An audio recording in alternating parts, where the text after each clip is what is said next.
aku dapat pergi menjauhi roh-Mu Tuhan. Ku berlari mendaki ke langit, namun Engkau ada di sana. Aku terbang bagai sayap fajar, diam di ujung bumi, namun tangan-Mu menuntunku selalu, bawaku mendekat padamu. Engkau Tuhan Allah Maha Tahu, betapa dahsyatnya kuasa-Mu, hadirat-Mu kini penuhiku, bawaku mendekat padamu.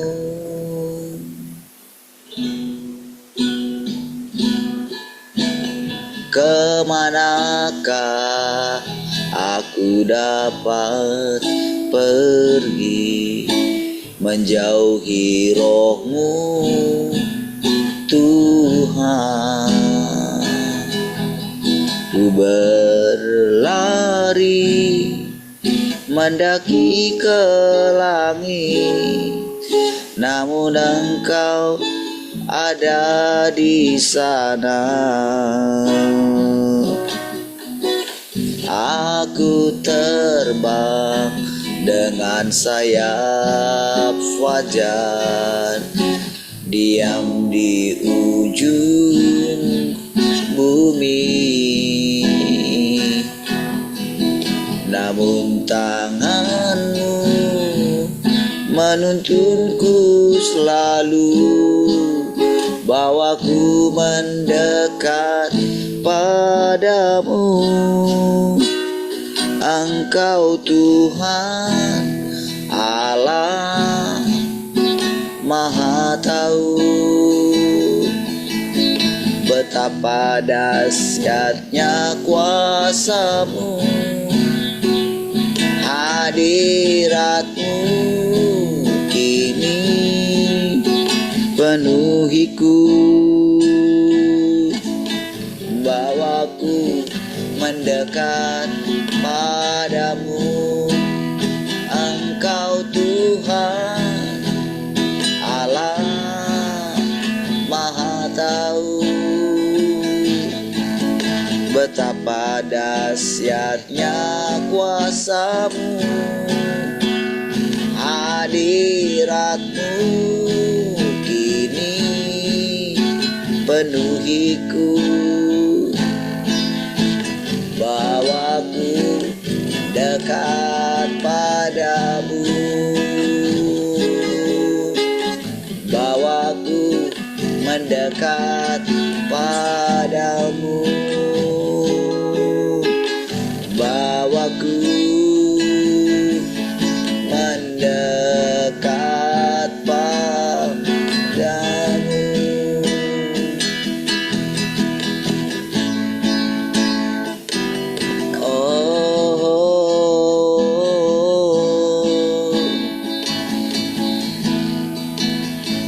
Engkau yang melingkupi kami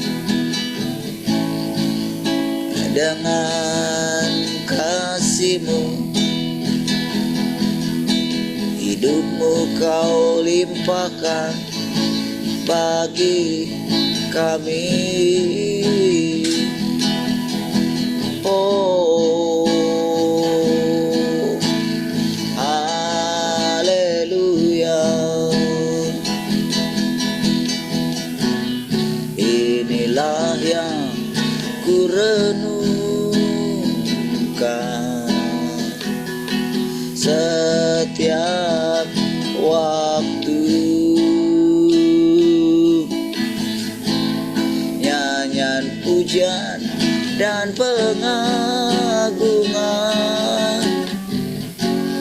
kepadamu.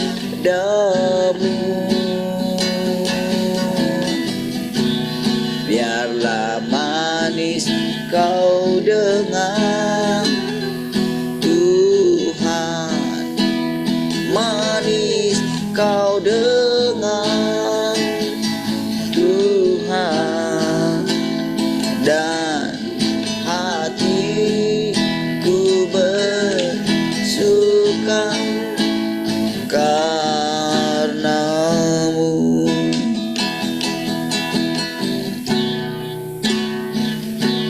Ya Tuhanku, aku hendak bernyanyi bagimu selama ku hidup.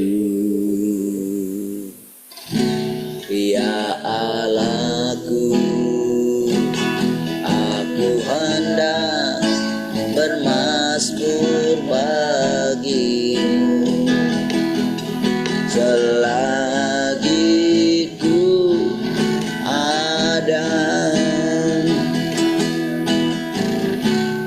Inilah yang ku renungkan setiap waktu. Nyanyian pujian dan pengagungan kepadamu.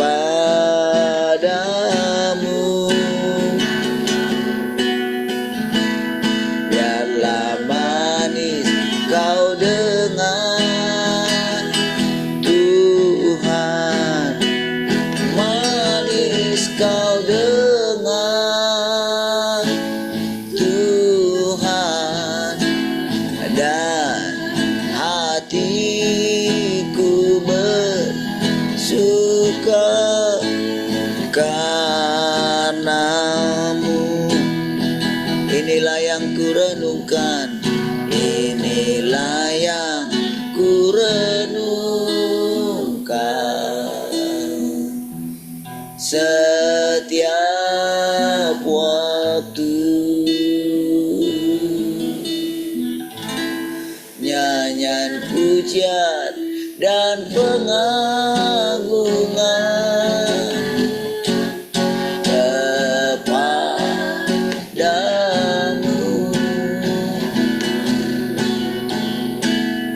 Biarlah manis kau dengar Tuhan, manis kau dengar Tuhan, dan hatiku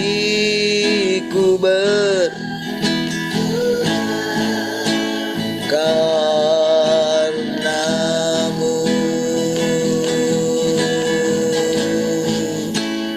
dan hatiku bersuka karenamu, dan hatiku bersuka, dan hatiku bersuka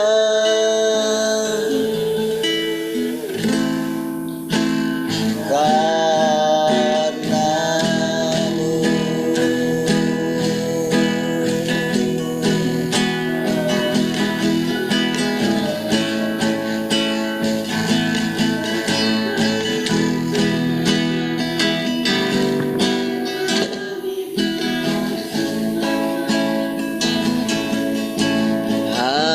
Haleluya.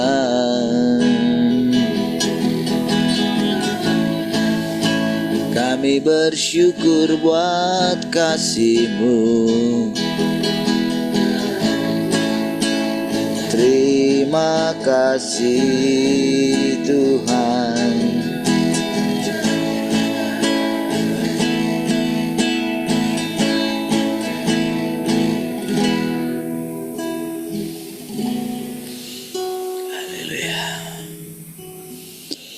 kasih Tuhan, kami bersyukur pagi hari ini. Terima kasih buat anugerah-Mu sehingga kami boleh dimaukan kembali pagi hari ini untuk kami boleh bersekutu dengan Tuhan. Terima kasih Tuhan. Kami boleh mendengarkan perkataan-perkataan-Mu, perkataan-perkataan yang menghidupkan kami Tuhan. Terima kasih Tuhan. Terpujilah Engkau Tuhan. Silakan Tuhan kembali berbicara dan mengajari kami. Kami jadikan hati kami sepenuhnya. Segala kemuliaan bagi-Mu Tuhan. Haleluya. Mari semua yang mau bersekutu dengan Tuhan sama-sama katakan amin. Baik, puji Tuhan, shalom semua, selamat pagi.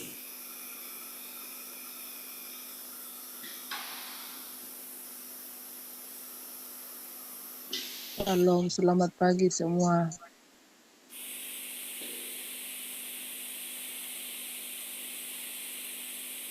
Halo, selamat pagi semua.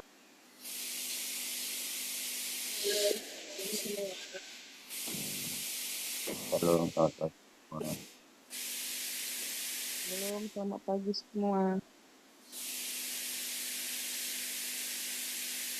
Shalom, selamat pagi semua. Baik, kita semua.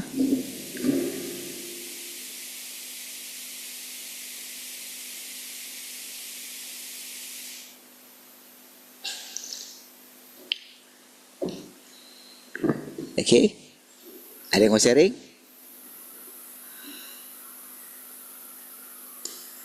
Satu, dua, tiga. Nonton gak mau sharing? Baik.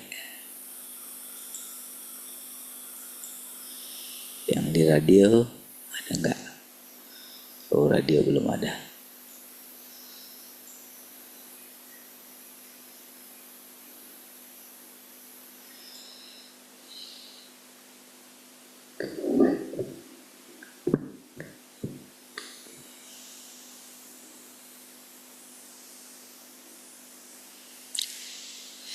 Di satu sisi, tidak ada utusan yang menampakkan diri kepada orang-orang. Mimpi sangat jarang terjadi dan orang-orang tidak menyaksikan penglihatan apapun di langit. Di sisi lain, Roh Kudus tidak meningkatkan teguran dan pendisiplinannya dalam diri manusia. Hampir tidak ada pekerjaan Roh Kudus dalam diri mereka. Jadi itu tadi saudara ya. Damai saja. Coba lihat ya. Kalau tidak dihubungkan dengan yang di atas, sulit itu ya. Lihat.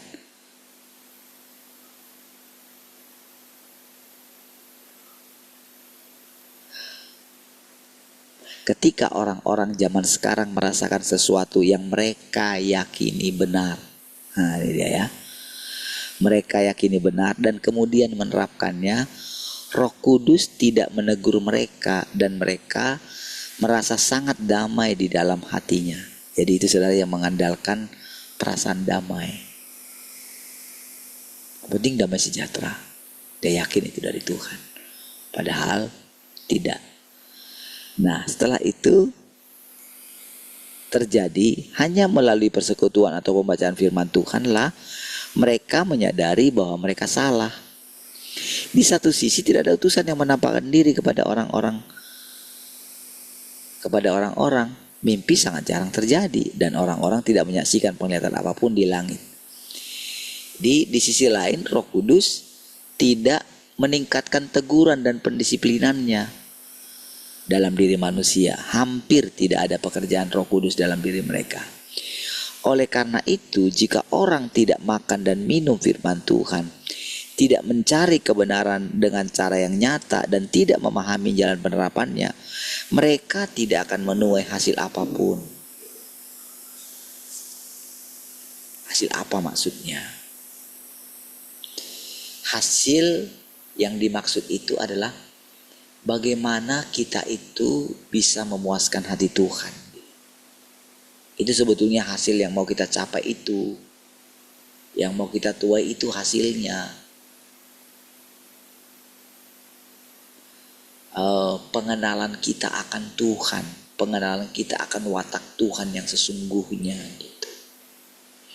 Karena ketika menemukan itulah sebetulnya, ketika menemukan watak Tuhan yang sesungguhnya, ketika kita mengenal Tuhan dengan benar, disitulah sebetulnya baru kita ini tidak akan diombang-ambingkan oleh dunia ini. Dengan apa saja yang terjadi, kita bisa tenang.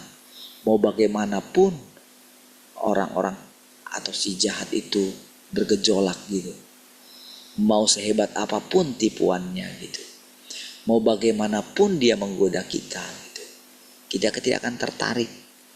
Kita, emosi kita itu tidak akan terpancing gitu. Itu ya hasil yang dimaksud itu di situ, saudara. Jadi cara ketika Tuhan menunjukkan bagaimana orang-orang di masa lampau menemukan Tuhan itu, atau bagaimana kata-kata di masa lampau ketika Tuhan mengatakan, kemana aku pergi kamu tahu jalan ke situ, itu kan sulit untuk kita pahami. Gimana? Itu kan gak bisa kita mau dijelaskan dengan pakai kata-kata apapun, seasli pun apapun bahasanya, gak akan ngerti orang itu, saudara.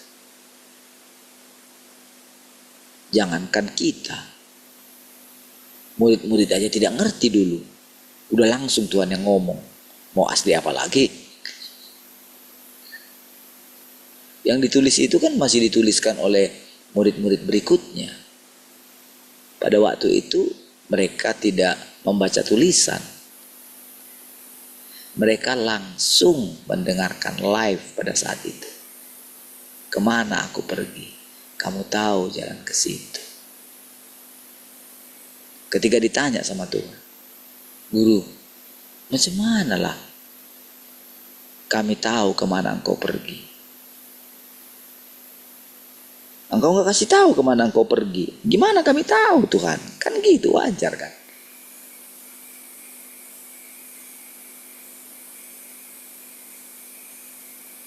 Sudahlah guru, tunjukkanlah Bapak itu bagi kami.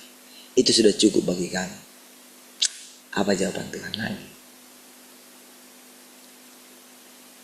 Filipus, sekian lama aku bersama dengan kamu, kamu belum melihat Bapa kah? Percayalah Filipus, kalau engkau lihat aku, engkau sudah lihat Bapa. Bukankah saudara jawaban Tuhan itu terus terngiang-ngiang bagi mereka setelah Tuhan meninggalkan mereka?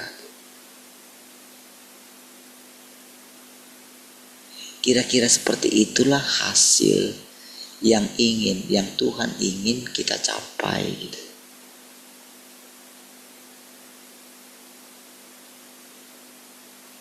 Apalagi kalau kalau dia mengatakan, barang siapa tidak makan aku, tidak makan dagingku, tidak minum darahku, dia tidak layak bagiku.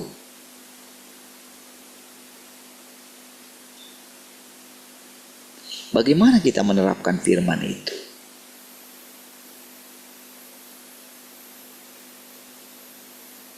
Bagaimana kita bisa menyadari kesatuan kita dengan Tuhan?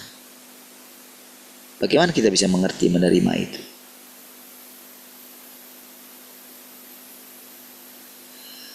Kalau kita sudah menemukan arti daripada firman itu, itulah artinya kita mulai menuai hasilnya. Setelah apa tadi saudara? Mencari kebenaran kan. Lapar dan haus akan dia kan. Bisa mengesampingkan yang lain kan. Gitu loh. Jadi ketika kita bertahun-tahun nanti mengikuti persekutuan ini gitu, kita kan gak tahu sampai kapan. Ini kan Tuhan yang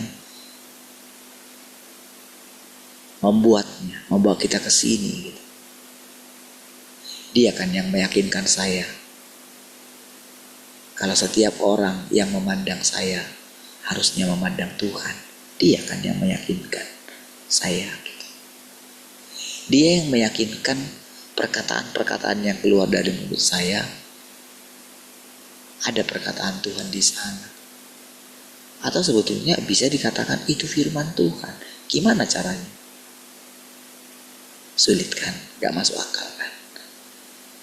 Karena kan pas seperti ini ketika Tuhan Yesus itu berbicara kepada murid-muridnya kan?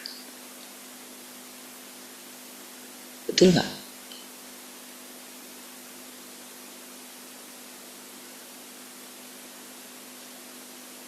Kan karena setiap hari murid-murid itu berjumpa dengan Tuhan, jadi mereka gak merasakan istimewa kan Tuhan Yesus itu kan. Sementara yang lain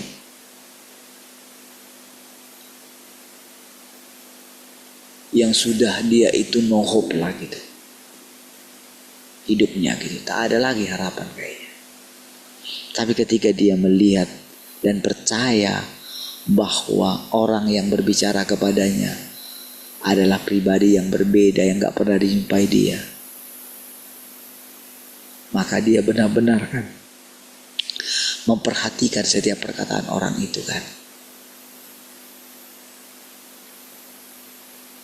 Ketika Tuhan bilang, kalau engkau mengerti tentang karunia Tuhan dan siapa dia yang berdiri di hadapanmu. Perempuan Samaria itu kan musuhan sama orang Yahudi. Tampilan Yesus kan orang Yahudi. Di satu firman dia mengatakan, ketika ada orang di luar Yahudi yang meminta supaya anaknya disembuhkan, Tuhan mengatakan apa? Aku tidak dipanggil untuk orang Yahudi kan. Aku tidak dipanggil untuk orang di luar Yahudi gitu. Aku dipanggil untuk orang-orang Yahudi gitu. Sementara perempuan Samaria itu orang Samaria, bukan orang Yahudi. Cuman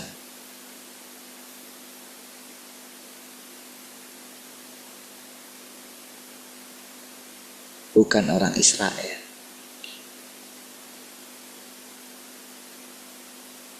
Tetapi kenapa orang itu mendapatkan karunia Allah?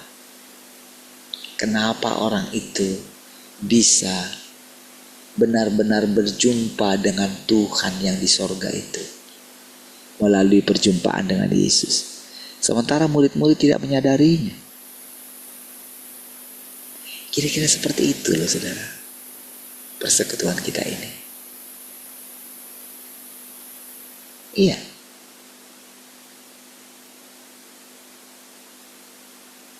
Semua kita ini kan, termasuk orang yang bicara ini kan, menundukkan dirinya. Kenapa saya menundukkan diri saya sama Tuhan? Karena siapa yang layak, saudara? Kalau saya misalnya terus mengeraskan hati saya,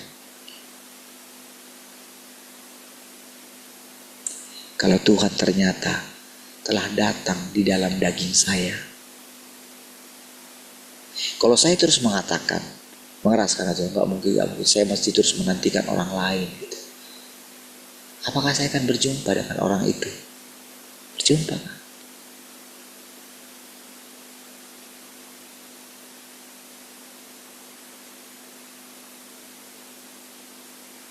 Saya sudah menghentikan pencarian saya kan, dari berjumpa dengan, ketika berjumpa dengan guru kita, bagi saya dialah, nggak ada lagi yang lain. Gak ada lagi, siapa lagi? Hanya ketika memandang wajahnya sajalah saya itu benar-benar seperti memandang wajah Tuhan. Sementara guru kita sudah diambil oleh Tuhan gitu, pulang ke sisinya gitu. Jadi saya mau nunggu siapa? Saya mau menantikan siapa lagi? Coba saudara pikirkan.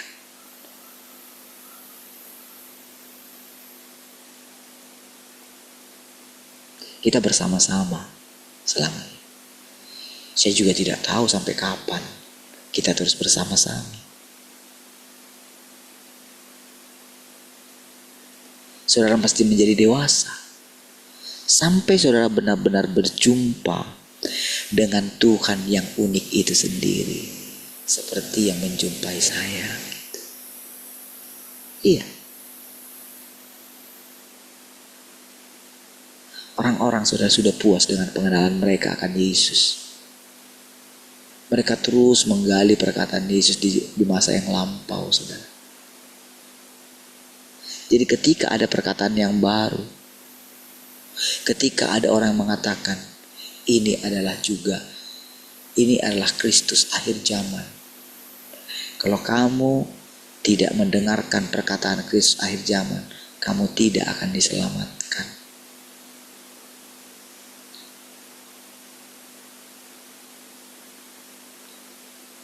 Kan cobaan yang luar biasa, saudara, bagi para pengikut Tuhan yang Maha Kuasa ini. Ketika mereka melihat kelemahan daripada Tuhan yang Maha Kuasa itu. Ya kan? Kan cobaan yang luar biasa, saudara. Bukankah mereka itu bisa dicobai untuk menganggap diri mereka lebih pintar daripada Tuhan yang Maha Kuasa ini? Ya kan? Pastilah. Belum lagi dia perempuan lagi. Bukankah para laki-laki yang mendengarnya ketika mendengar seperti itu, bukankah mereka itu akan merasa bagaimana gitu? Kalau misalnya di antara para pengikutnya itu ada yang istilahnya banyak mengalami hal-hal adikodrati mungkin. Misalnya seperti kita kemarin gitu. Di antara teman-teman itu kan mereka sudah banyak memiliki hal-hal spektakuler dalam hidup mereka. Lalu datang orang yang tidak punya penglihatan seperti mereka. Ketika mereka ditegur oleh orang yang biasa ini, bukankah mereka akan gampang sekali lari gitu? Lalu bagaimana kalau benar orang yang dipilihnya ini? Bagaimana kalau begitu?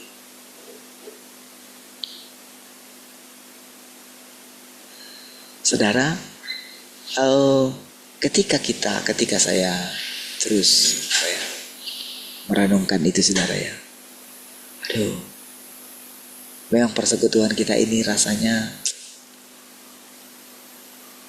agak, kalau di podcast itu kayak podcast tepi jurang gitu. Saudara ngerti bahasa itu ya? Iya. Tetapi kalau kita itu mau sederhanakan gitu ya, sederhana aja gitu, tulus aja gitu. Walaupun ketulusan kita itu juga nggak bisa tidak tulus bodoh loh, saudara. Bukan. Tetap, saudara, kelicikan-kelicikan di dalam diri kita itu tetap akan terus disorot sama Tuhan gitu. Iya. Tetap saja. Makanya ada istilah duri dalam daging itu, saudara. Nah, kalau dikatakan begini, saudara, dari perkataan firman ini, saudara ya, ketika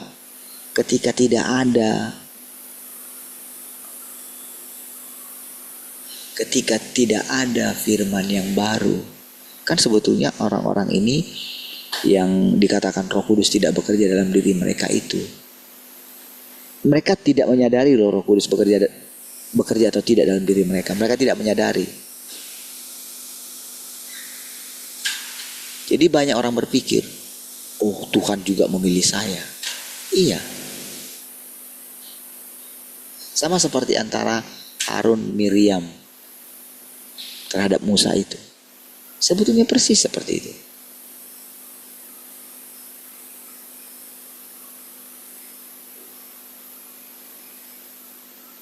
Makanya, saudara, orang ini sangat sadar sekali, saudara.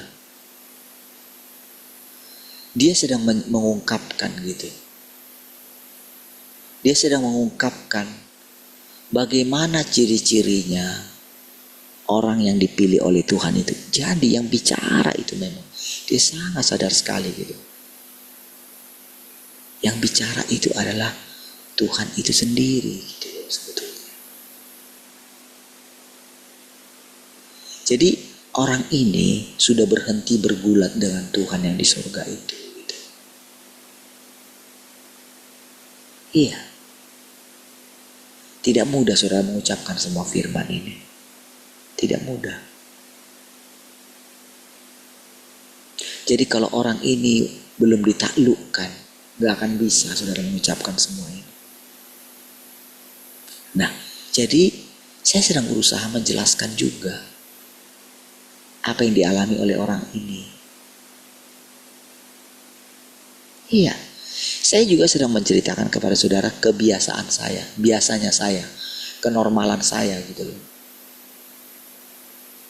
Karena di masa lampau, Paulus tidak mengalami ini, saudara.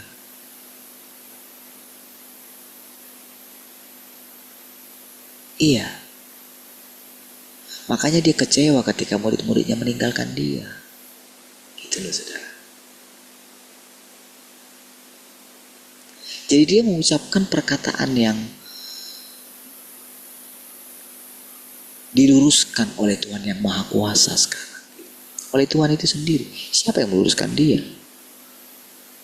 Oh, dia sudah cut di awal kok. Kalau ada orang, sekalipun dia itu dari sorga, sekalipun itu malaikat dari sorga, kalau dia memberitakan berbeda dari yang kuberitakan, terkutuklah dia. Coba.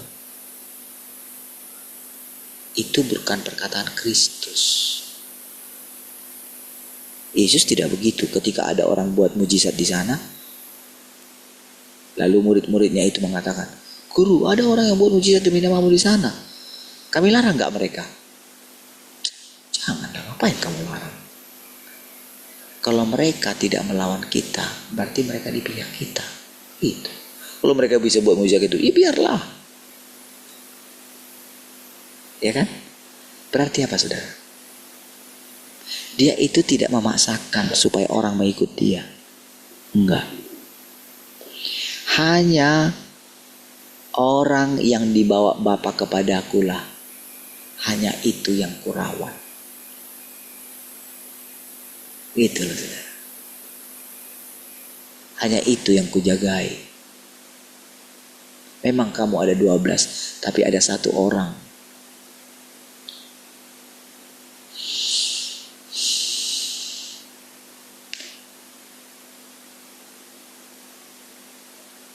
yang berbeda dengan kamu. Makanya ketika dia berdoa kepada Bapa, berdoa mengenai orang itu, jelas dia. Tuhan, Bapa, orang-orang yang kau percayakan kepada aku sudah kujaga ya. Lalu dia mendoakan lagi kepada Bapa, peliharalah mereka Bapa. Dan orang-orang nanti yang melalui pemberitaan mereka, orang-orang itu percaya, aku juga berdoa untuk mereka. Bayang itu. Ada satu orang, Bapak. Kecuali satu orang itu. Disitulah baru dia tahu. Kalau orang itu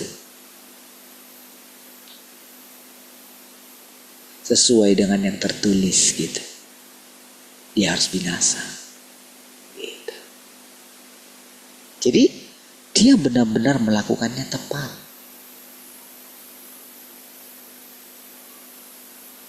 Nah, kira-kira seperti itulah, seakurat itulah dia mau hasil yang ingin Tuhan, yang Tuhan ingin kita capai. Yang lain-lain itu adalah itu sesuatu yang paling gampang untuk dicapai lah. Buat mujizat lah, inilah, itulah. Itu sesuatu yang gampang. Kalau engkau melihat orang kerjaannya diberkati, posisinya meningkat, rasanya gak ada masalah, itu mah biasa. Itu masih satu sisi dalam perjalanan mengikut Tuhan.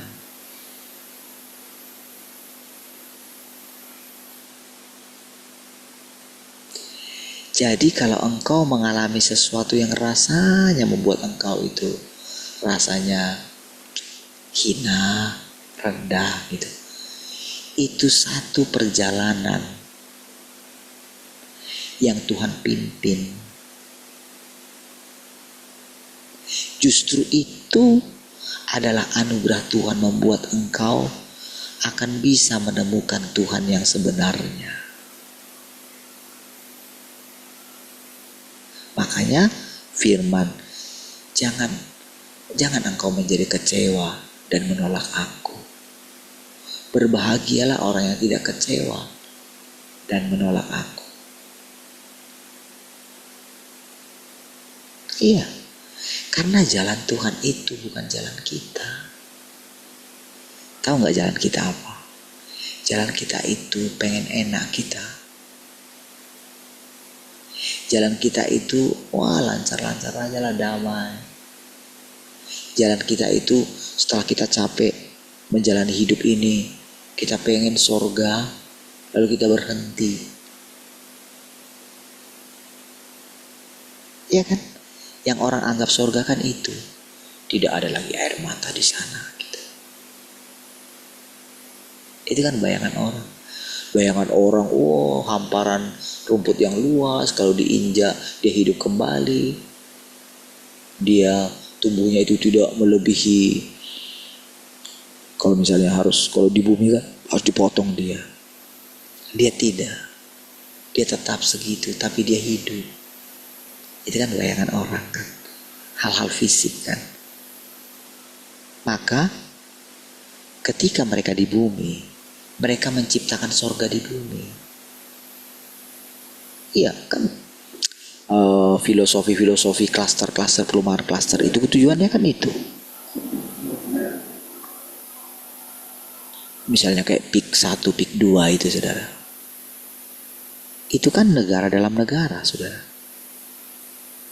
Itu kan perumahan untuk orang-orang elit saudara.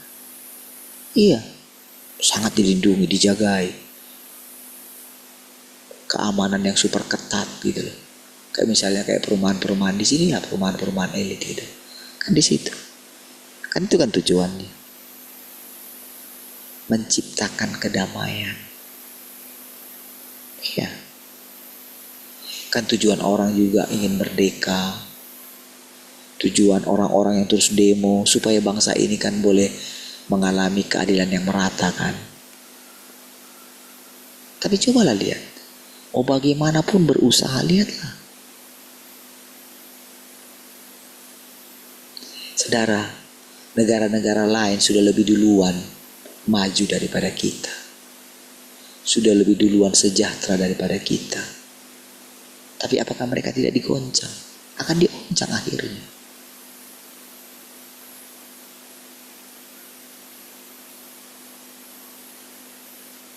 Jadi saudara, mulailah saudara semakin menyelami lah gitu. Jangan sedih gitu dengan keadaanmu. Bersukacita lah gitu. Ya, memang harus begitu.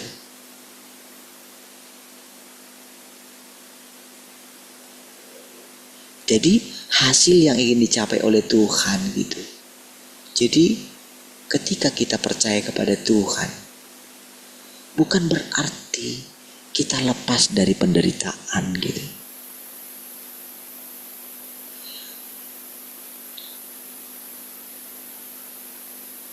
Tuhan tidak akan tenang sampai kita itu benar-benar kembali kepada Dia.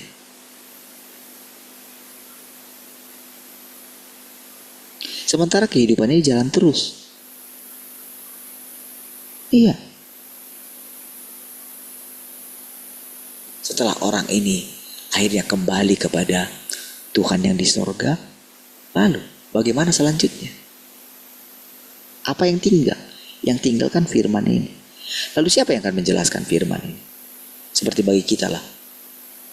Siapa yang akan menjelaskan kepada kita seperti ini? Kalau orang-orang itu datang kepada kita, tidak mudah saudara menerimanya. Tidak bisa. Tidak mudah. Pasti tidak mudah.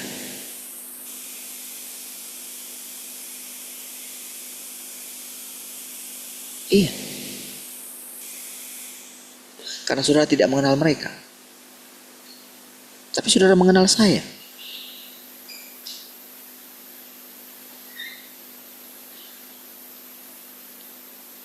Diam-diam saudara mulai percaya.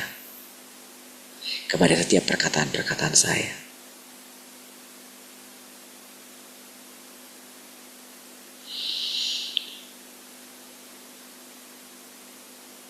Prinsip-prinsip pekerjaan Roh Kudus adalah sebagai berikut. Coba sampai bisa dijelaskan. Prinsip-prinsip pekerjaan Roh Kudus adalah sebagai berikut. Mana bisa saudara manusia biasa mengucapkan itu? Rasul pun tidak bisa mengucapkan ini, saudara. Bisa. Kita tidak menemukan perkataan ini dalam Alkitab, saudara. Nggak ada. Mereka samar-samar saudara melihat Tuhan itu. Termasuk Petrus sekalipun.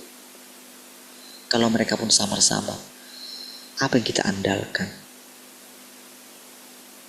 Sama dengan perkataan-perkataan Tuhan Yesus. Pada waktu itu saudara, perkataan Tuhan Yesus terbatas. Gak bisa keluar semua aslinya. Kan tidak ditulis di sini apa yang diucapkan oleh Yesus kepada Maria. Apakah saudara tahu? Seandainya ada kitab Maria saudaranya Marta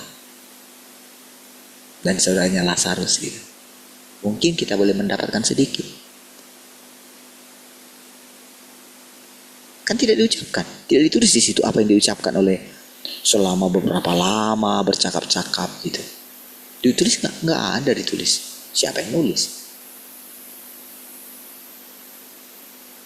Lalu bagaimana dengan apa yang dilakukan oleh Maria Magdalena yang mengurapi Tuhan? Apa yang dilakukan dia, kata Tuhan Yesus, akan diingat dimanapun Injil ini diberitakan. Apapun yang dilakukan dia akan diingat, akan diberitakan juga. Lalu, apakah kita itu ada mendapatkan tulisan tentang bagaimana Maria Magdalena mengalami Tuhan itu? Ada? Padahal itu sangat dalam sekali. Murid-murid pun tidak bisa melakukan hal yang sehebat itu.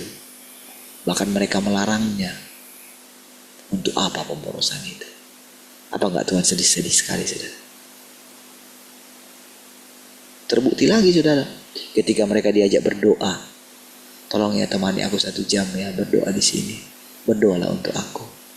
Aku sangat membutuhkan doa kalian. Gitu. Mereka tertidur sampai 3 kali. Disitulah saudara baru kita lihat. Lalu kita masih bangga sekali kah dengan para rasul-rasul itu, saudara? Bangga sekali. Apakah harusnya kita itu tidak mencoba cari tahu apa yang diucapkan oleh Tuhan? Pengalaman apa yang dialami oleh Maria Magdalena. Sampai-sampai dia bisa melakukan tepat seperti yang di hati Tuhan. Atau diinginkan oleh Tuhan.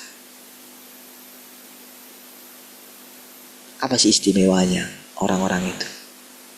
Nah, sampai mereka pergi ke kuburan itu, saudara. Coba, apa istimewanya? Kenapa justru mereka yang duluan berjumpa dengan Tuhan yang sudah bangkit itu? Coba. Bisakah kita dengarkan kira-kira perasaan mereka ketika bangun pagi-pagi itu, saudara? Bisakah kita dengarkan? Atau mungkin mereka cerita di dalam diri mereka tiba-tiba mereka terbangun gitu. Atau mereka cerita kayak gini, tahu nggak saudara? Pada waktu itu, setelah Tuhanku itu disalibkan lalu diturunkan, kami ikut membersihkan, kami ikut memberikan rempah-rempah ke kuburan itu. Lalu aku terus memikirkan Tuhanku itu, karena Tuhanku itulah yang melepaskan aku, yang membuat hidupku jadi berbeda, yang membuat aku semangat lagi. Aku ini sudah jadi sampah tadinya, tapi Tuhanku itu, perkataan-perkataan dia mengangkat aku kembali. Sekarang aku jadi hidup kembali. Saudara-saudara, kalau seandainya si perempuan-perempuan yang pergi ke kuburan itu, saudara, seandainya mereka bersaksi, Kita sangat membutuhkan kesaksian mereka. Kami tidak tahan menunggu hari yang ditunggu-tunggu itu, karena pernah dia mengatakan bahwa dia akan bangkit. Kami tidak terpikir kalau ada batu besar di situ. Kami nggak terpikir. Pokoknya kami akan pergi ke situ. Jadi mereka sudah sepakat, saudara.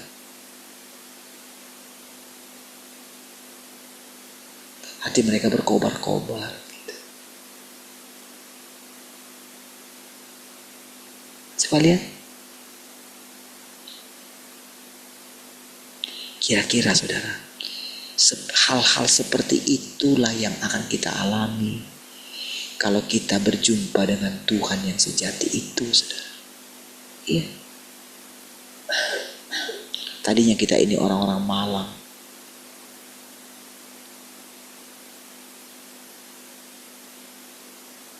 Orang-orang yang menderita.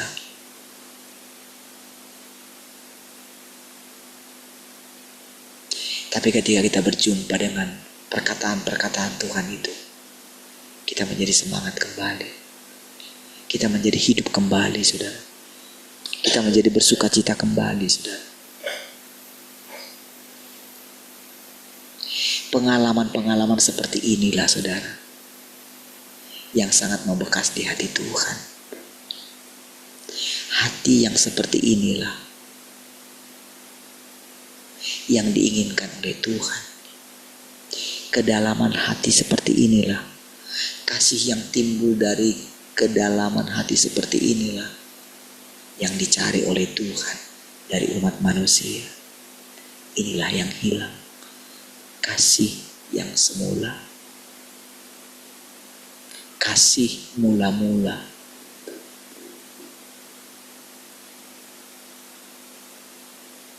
Ya,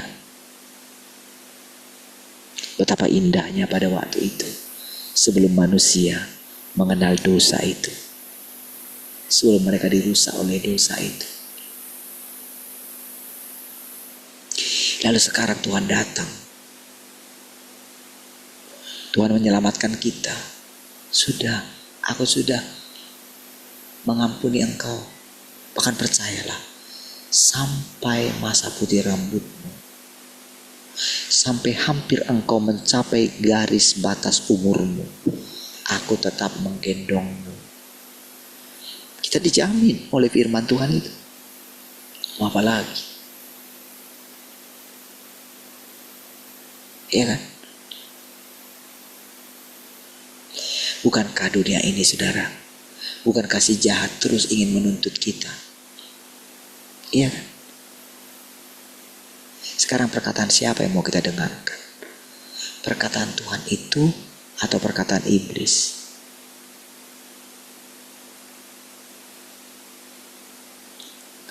Iya, masing-masing kita mesti mengambil keputusan untuk diri kita sendiri.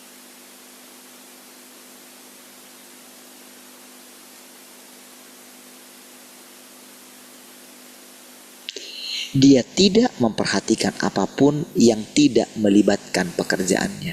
Nah gini, itu ciri-cirinya ya. Dia tidak, jadi jangan paksa Tuhan, jangan paksa Roh Kudus. Roh Kudus itu tidak bisa dipaksa.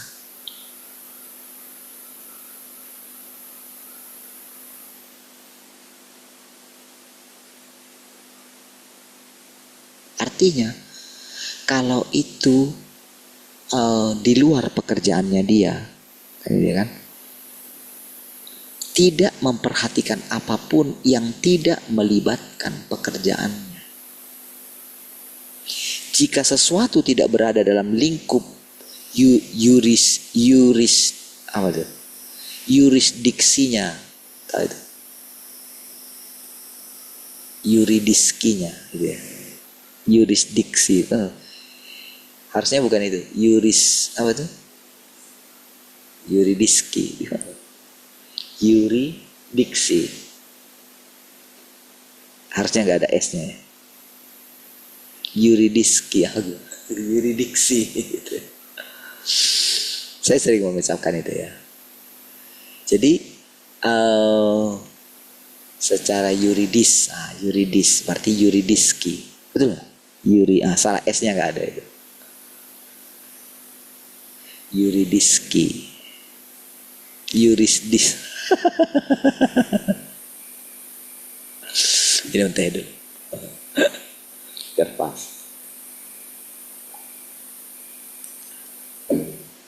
Secara yuridis gitu ya. Jadi ruang lingkup dia atau yang melibatkan hukumnya dia gitu loh, maksudnya bukan di area hukumnya dia gitu loh. Jadi kalau itu tidak dalam lingkup yurisdiksinya gitu, itu dia tidak akan pernah, dia sama sekali tidak pernah turut campur kalau tidak masuk di teritorialnya dia gitu, ruang lingkup kerjanya dia, ya. Dia tidak pernah turut campur atau menengahi, membiarkan orang menciptakan masalah apapun yang mereka kehendaki. Engkau dapat bertindak sesuka hatimu, tetapi hari itu akan tiba ketika engkau dilanda kepanikan dan kebingungan. Tuhan hanya bekerja dengan satu tujuan dalam dagingnya sendiri. Tidak pernah mencampuri pekerjaan manusia. Jadi dia itu tidak mengurusi apa yang kamu gelisahkan, khawatirkan gitu. Dia gak mengurusi. Dia gak terlibat dengan emosimu gitu. Makanya dia bisa slow aja ketika misalnya saya mengacungkan tangan saya gitu ya. Dia gak masalah dengan itu, gak terpancing dia. Itu loh maksudnya. Jadi dia tetap dalam ruang lingkup kerjanya dia. Siapa yang bisa menjelaskan ini, saudara?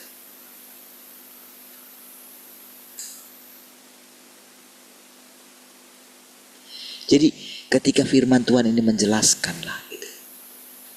Kalau saya nggak benar-benar menyatu dengan Tuhan ini gitu, Tuhan yang berinkarnasi ini beda ya saudara. Tuhan yang di sorga itu atau yang dalam hatimu itu abstrak. Itu masih perlu dimurnikan. Itu loh maksudnya. Jadi kenapa dia itu bisa menjelaskan ini tidak dipengaruhi. Jadi orang ini ketika berbicara ini tidak dipengaruhi oleh rasul-rasul di dalam Alkitab itu. Makanya perkataannya berbeda.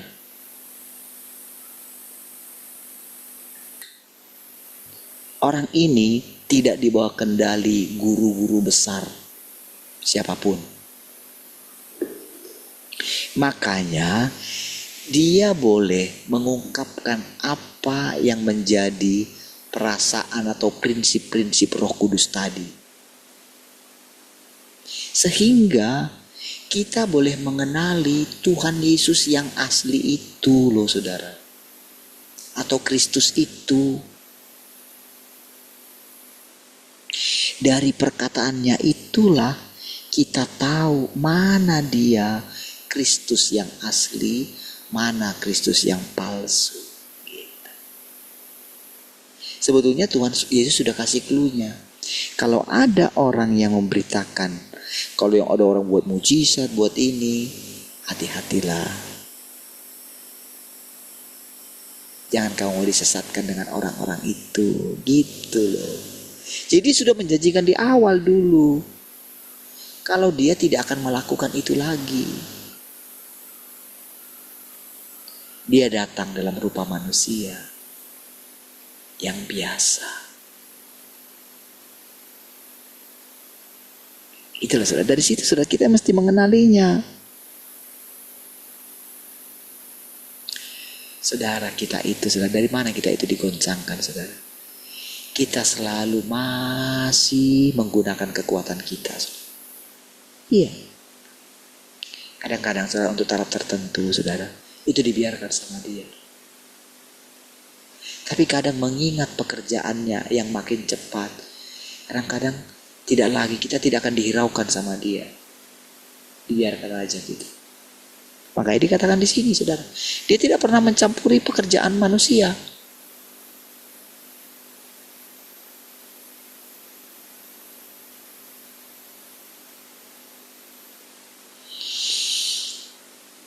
Sebaliknya, Tuhan memberi kepada dunia manusia tempat berlabuh yang luas dan melakukan pekerjaan yang harus dia lakukan. Jadi saudara, sama seperti ketika kita orang tua ya, anak kita gak perlu tahu apa yang kita pikirkan. Ada hal-hal saudara yang gak perlu anak kita tahu, karena itu tanggung jawab kita sebagai orang tua. Gak perlu tahu mereka gitu. Nanti jadi sedih dia. Kira-kira seperti itulah Roh Kudus, saudara.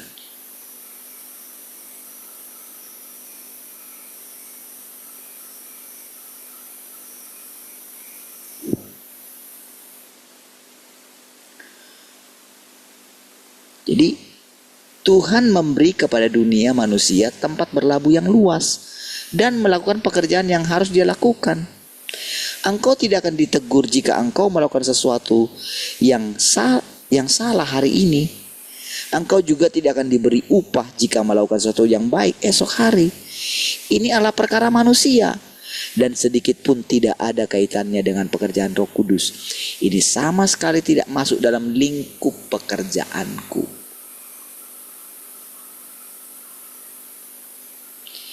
Pada waktu ketika Petrus bekerja, ia menyampaikan banyak perkataan dan melakukan banyak pekerjaan.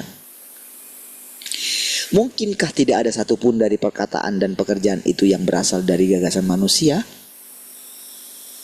Karena tidak mungkin keseluruhan perkataan dan pekerjaan itu berasal dari Roh Kudus, Petrus hanyalah makhluk ciptaan Tuhan. Dia adalah pengikut. Dia adalah Petrus, bukan Yesus. Dan esensi mereka tidaklah sama. Hakikat mereka tidak sama. Apalagi Paulus. Iya. Gak akan ada orang yang berani mengatakan kalau pikiran Paulus itu adalah antikris. Gak akan ada yang berani.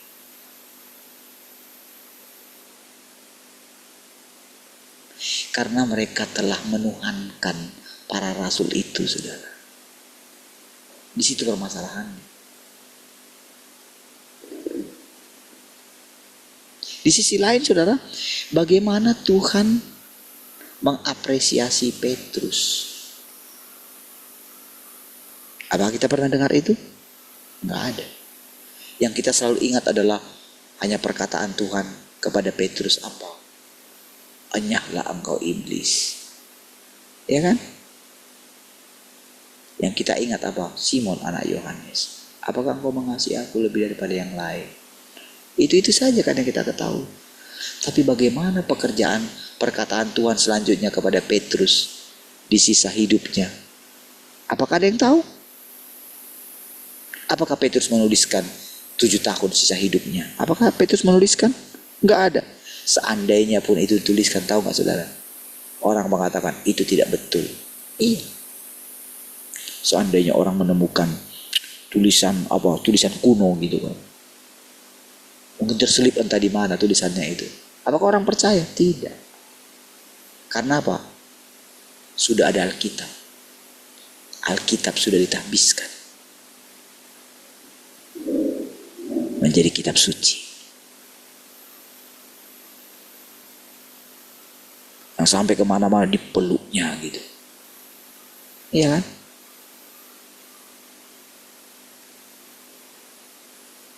Adakah di antara saudara yang berani membakar Alkitab gitu? Ada? Ada? Sudah saya tanya, ada?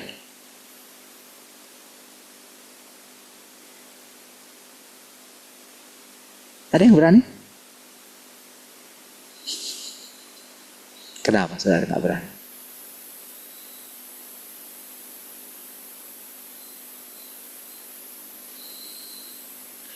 Lalu kenapa Tuhan berani mengutuk bait suci? Kenapa?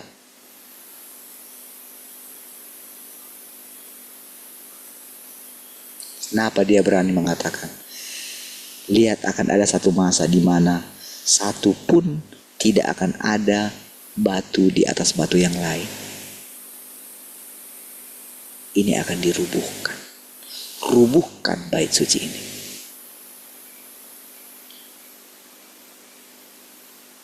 Alkitab yang dicetak hanya dengan kertas. Sampai sudah apapun sudah lusuh kali pun itu sudah. Ketika pas kita mau ketemu, mau dibuang gimana? Apakah tega engkau buangnya? Coba saya mau tanya.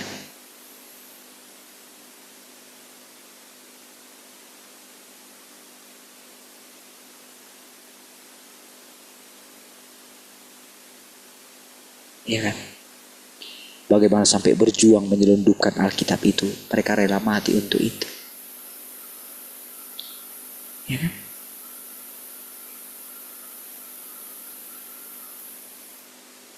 Tapi sekarang saya mau tanya. Seandainya saudara ini diambil dari kita, apakah kita kehilangan Tuhan? Seperti itulah saudara. Ketika saya tidak bisa lagi ngajar dari buku pemuritan itu saudara. Iya saudara. Iya. Jangan saudara bilang, oh jadi saya karena gimana gitu saya sudah menolak. Enggak. Karena mereka yang mengatakan seperti itu. Saya berhak, mau gimana pun. Saya bisa bilang sama mereka. Seandainya kita panggil rohnya Pak Andreas di sini. Dia benarkan kalian enggak? Saya kalau mau berdebat, saya mau berdebat seperti itu. Kalian dapat warisan enggak? Iya. Ada nggak di antara kalian ketika guru kita itu mau mati? Ada nggak di antara kalian dapat warisan? Saya bisa berdebat kayak gitu. Saya nggak takut. Tapi untuk apa? Ketika mereka bilang itu punya mereka, silakan. Sejak saat itu, saya tidak pakai lagi itu sama sekali. Iya. Oh bukan karena sudah ada ini ya. Bukan. Bukan karena sudah ada ini. Enggak. Belum ada ini saudara. Belum ada. Kita waktu kita saat teduh sama-sama tiap pagi itu. Bukan karena ada ini. Bukan. Bukan. Itu butuh perjalanan saudara. Jadi kalau ada orang yang misalnya, wah ini karena dia sudah, enggak. Jelas kok pertumbuhan kita. Jelas kok kita pengalaman kita bersama dengan Tuhan. Jadi ketika firman Tuhan ini, bahkan dia itu firman ini berani menegur orang-orang yang sangat kita kultuskan. Berarti termasuk orang ini pun dihakimi dan dihajar oleh firman Tuhan ini. Iya, harus begitu semua kita menempatkan diri kita. Kalau enggak siapa lagi? Siapa yang berani negur saya? Siapa yang berani menyalahkan saya? Kalau bukan firman Tuhan ini. Karena Tuhan ini saudara, ketika dia menghajar kita, ketika dia tegur kita, seperti dikatakan tadi, dia enggak mencampuri pekerjaan manusia. Enggak mencampuri kita dia.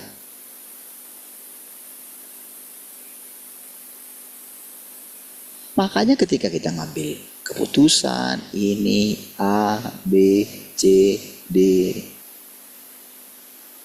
Rasanya kan kayak betul kan.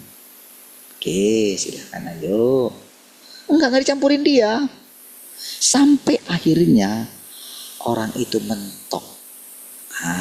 Gitu. Udah mentok pun apakah benar-benar akan bisa mempersembahkan dirinya? Tidak. Saya buktinya.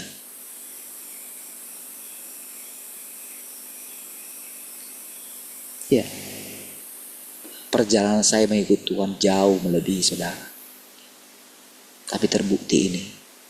Apakah benar-benar sudah ketika mentok itu, apakah benar-benar bisa mengandalkan Tuhan sepenuhnya, mempersembahkan sepenuhnya? Belum tentu. Iya. Di situ saya mengatakan kepada Tuhan, saya menyadari kemalangan saya. Tapi itulah yang membuat saya datang kepada Tuhan setiap hari. Iya. Itu yang membuat saya bergantung sama Tuhan. Jadi jangan saudara pikir saya gini aja asal ngomong aja gitu. Enggak lah. Suruh pikir gak riskan. Emang saya kudus? Emang sudah baik? Emang saya sudah merasa diri saya ini layak gitu? Mana bisa kayak gitu? Itu namanya sombong. Kalau Tuhan saya aja kayak gitu, gak punya pikiran kayak gitu. Tuhan saya aja bilang, Yesus aja bilang, Bapakku lebih besar daripada aku. Aku tidak bisa melakukan apapun kalau tidak aku melihat Bapakku. Kalau Tuhan saya aja kayak gitu, masa saya gak kayak gitu? Kalau Tuhan saya aja bergantung setiap hari, dia berdoa. Kalau dia lagi dalam keadaan kalut pikirannya gitu, dia datang, dia pergi ke gunung, dia berdoa di sana, dia mencari kehendak Bapaknya. Masa Tuhan saya, junjungan saya, yang olehnya saya diselamatkan, yang oleh daripada doanya saya itu dibenarkan, masa saya berlaku sembarangan? Ya kan? Apakah saya tidak lebih merendahkan diri saya, mencari dengan segenap hati? Ya kan? Saya juga malami, saya tidak tahu apa yang mau saya doakan. Iya, memang saya nggak tahu. Bagaimana mau saya bilang? Apa yang perlu saya doakan? Saya nggak tahu. Misalnya mengenai saudara. Apa yang mau saya doakan mengenai saudara? Yang paling saya tahu, saudara punya masalah, saya doakan masalah saudara. Karena itu aja kan. Tapi apakah Tuhan Yesus seperti itu? Tidak. Tidak kayak gitu dia.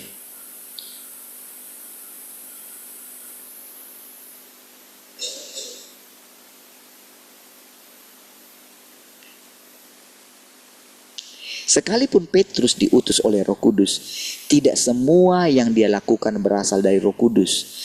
Karena bagaimanapun dia adalah manusia. Paulus juga menyampaikan banyak perkataan dan menulis banyak surat kepada gereja-gereja. Beberapa di antaranya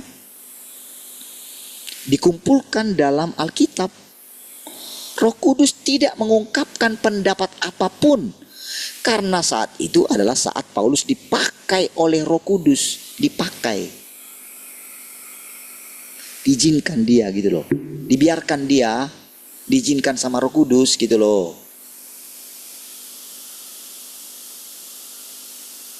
Jadi masalah apa yang dilihatnya itu sesuai dengan hikmatnya. Makanya di situ banyak perkataan menurut pendapatku. Makanya dikatakan ini Tuhan, ini aku. Ini Tuhan yang ngomong ya, ini aku.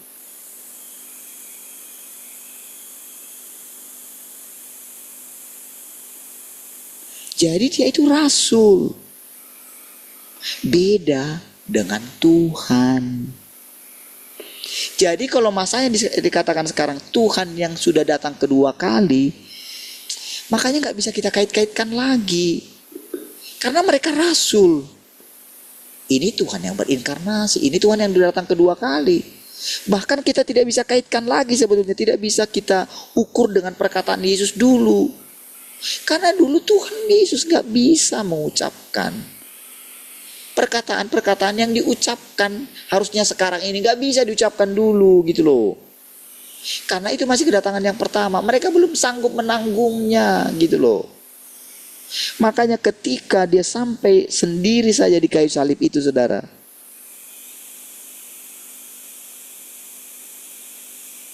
dia tidak kecewa dengan murid-muridnya yang lari meninggalkan dia. Dia sudah tahu, nanti kamu akan dicerai-beraikan, nanti semua kamu akan meninggalkan aku, gitu. Dia sudah tahu. Jadi dia nggak kecewa terhadap murid-muridnya.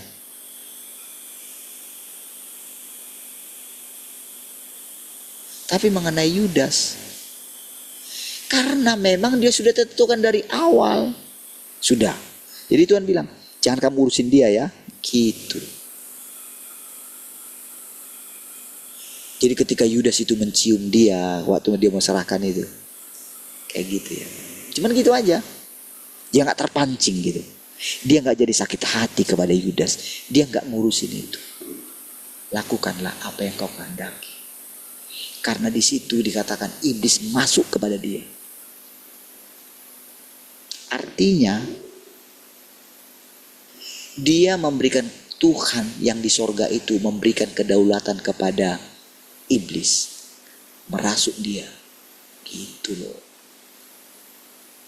Jadi Tuhan gak perlu memusingkan dia. Dia gak perlu mengatakan, rasain lu. Gak ada, ngapain.